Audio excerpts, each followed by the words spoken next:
उपमुख्यमंत्री देवेंद्र फडणवीस यांनी शेतकऱ्यांसाठी मोठी घोषणा केली आहे। राज्यातील शेतकऱ्यांना आता 24 तास अखंडित वीज पुरवठा मिळणार असल्याचं त्यांनी सांगितलं आहे। या निर्णयामुळे शेतकऱ्यांना त्यांच्या शेतीच्या कामासाठी आवश्यक असलेली वीज सतत उपलब्ध होईल, ज्यामुळे पिकांची उत्पादन क्षमता वाढेल आणि शेतकऱ्यांचं उत्पन्नही वाढण्यास मदत होईल। राज्यातील शेतकरी मोठ्या प्रमाणावरती विजेच्या तुटवड्यामुळे त्रस्त होते।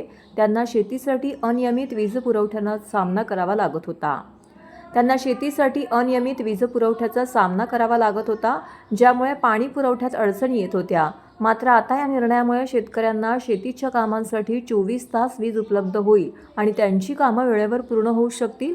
उपमुख्यमंत्र्यांनी सांगितलं की सरकार शेतकऱ्यांच्या हितासाठी कटिबद्ध आहे आणि हा निर्णय त्यांना आर्थिक स्थैर्य मिळवून देण्यासाठी महत्त्वपूर्ण ठरेल। या निर्णयामुळे शेतकरी वर्गात आनंदाची लहर पसरली आहे। खरं म्हणजे दोन गोष्टी मला सांगितल्या पाहिजे। पहिले तर आपल्या सरकारने शेतकऱ्यांकरता महत्त्वाचा निर्णय घेतला। आता आम्ही तुमचं विजेचं बिलच माफ केलेलं आहे।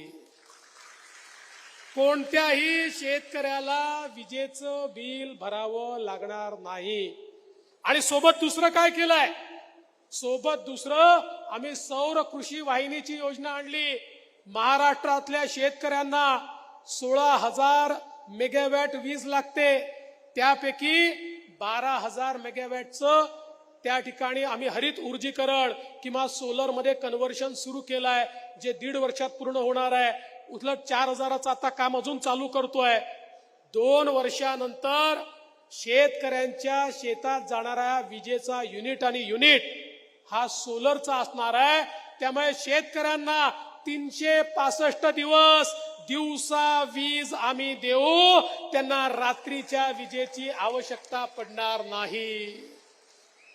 म्हणजे विजेचं बिलही नाही आणि 24 तास तुम्हाला वीज त्या ठिकाणी देण्याचं काम आपलं महायुतीचं सरकार या ठिकाणी करताय।